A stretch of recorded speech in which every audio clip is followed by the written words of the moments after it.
आज बोरटे इथे जो काठ्या चित्रपट हा दाखवण्यात आला, या चित्रपटामध्ये आपला माणूस जेव्हा जन्मापासून येतो आणि मृत्यूपर्यंत जो जो कार्यभाग असतो, जो जो आपल्याला ज्या घटना असतात त्या क्रमानुक्रम म्हणजे जन्मापासून तर मृत्यूपर्यंत, जसं जन्माला आल्यानंतर त्याचा पाचोरा आपण बोलतो, पाचोऱ्यानंतर आलेला आपला संसारिक म्हणजे तिथे लग्नाचा सोहळा आला, पहिला साखरपुडा ज्याला लग्नाचा आला, त्यानंतर आपले जे काही संसारिक असेल तो मृत्यूपर्यंतचा जो कार्यभाग होता तो आला, तो झाला जे आपल्या जीवनाबद्दल.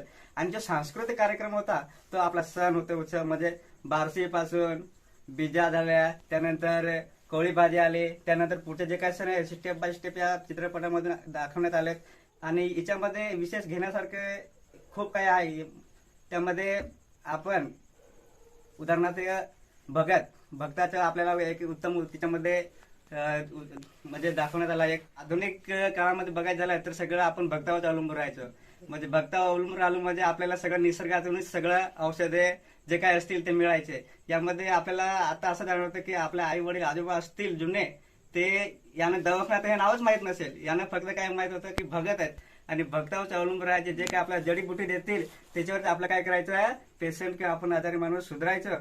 म्हणजे आपल्याला आता हळूहळू भक्ताकडे जायची जी आपली अपेक्षा होती ती कमी झाली लोकांची. पण आता काय झालं, दवाखान्यात जातात. पण इमर्जन्सी काय एखाद्या शेतावर असलं, आपण कुठे बाहेर गेलो रानात, तर आपल्याला दवाखाना मिळणार नाही किंवा आपल्याला तिथे काय आपल्या दवाखान्यात जाण्याची आपल्याला म्हणजे भेटणार नाही.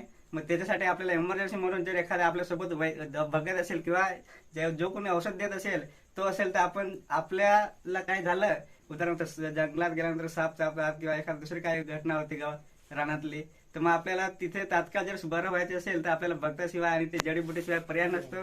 हे त्याच्यामध्ये एक उत्तमाचे उदाहरण दाखवलंय. तसंच आपल्याला जो अंतर्विधी संस्कार आहे त्याच्यामधलं पण एक उत्तमाचे उदाहरण म्हणजे आपल्याला तिथे सोहळा जो असतो अंतर्विधीचा, तो पण चांगल्या प्रकारे आपल्या आदिवासी संस्कृती जसा केला जातो त्याच प्रकारे तिथे पण तो दाखवण्यात आलाय. आणि असं वाटतं की हा जो चित्रपट आहे हा आपल्या आदिवासी संस्कृतीमध्ये सगळ्यांनी उत्तर पाहायला पाहिजे, कारण की त्याच्यामध्ये घेण्यासारखे भरमसाठ काय आहे. आणि आपण जर तो आता बघितला आणि आपल्या जे नवीन येणारी पिढी यांना जर तो दाखवला किंवा त्याला मार्गदर्शन केलं तर आपली ही संस्कृती नक्कीच टिकेल. नाहीतर पाश्चिमात्याच्या आपल्या विचार आता जर जास्तच प्रभाव चाललाय, जर ही पाश्चिमात्य जर आपल्या परिणाम झाला तर आपली संस्कृती हळूहळू नष्ट होईल.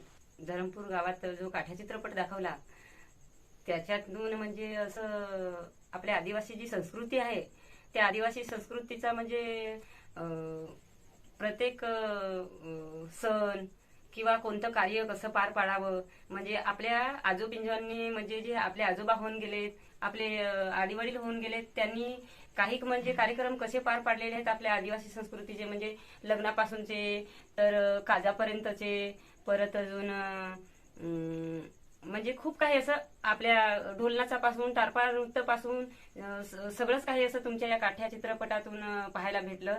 आणि ही जी संस्कृती आहे ना, ही संस्कृती आपल्याला टिकवून ठेवण्यासाठी ते खूप चांगलं मार्गदर्शन केलेलं आहे तुम्ही. आणि जे हे तुमच्या या काठ्या चित्रपटाचे जे कलाकार आहेत त्यांचे आम्ही खूप मनापासून आभार म्हणजे मानतो. जसं का जी संस्कृती आपली आताच्या आपल्या पोरांच्या याच्यात म्हणजे त्यांना काही माहिती नाही ह्या पहिल्या गोष्टी त्या तुम्ही इथे दाखवलेल्या आहेत. तर तुमचा हा काठ्या चित्रपट जो आहे तो खूप चांगला आहे आणि आम्हाला खूप आवडलेला आहे. त्याच्यातून आम्हाला खूप काही म्हणजे घेण्यासारखं आहे, पुढे करण्यासारखं आहे आणि खूप चांगला आहे. आज काठ्या चित्रपट बघितला तसंच आपण जनतेला पण सर्व गोष्टी आपण त्यांना हे करून देऊ, माहिती करून देऊ का ही जी आपली आदिवासी परंपरा आहे ही टिकवून ठेवणं हे गरजेचं आहे, खूप गरजेचं आहे. आपल्या आदिवासी संस्कृतीबद्दल काठ्याचे पिक्चर जो आहे याच्यात आम्हाला खूप माहिती कळली. जसं आपले देव आहेत तसं आदिवासी देव दगडाचं जसं आहे तसंच राहिलं पाहिजे आणि जसं आपले आदिवासी सण आहेत ते असंच पाळावं अशी आमची अपेक्षा आहे.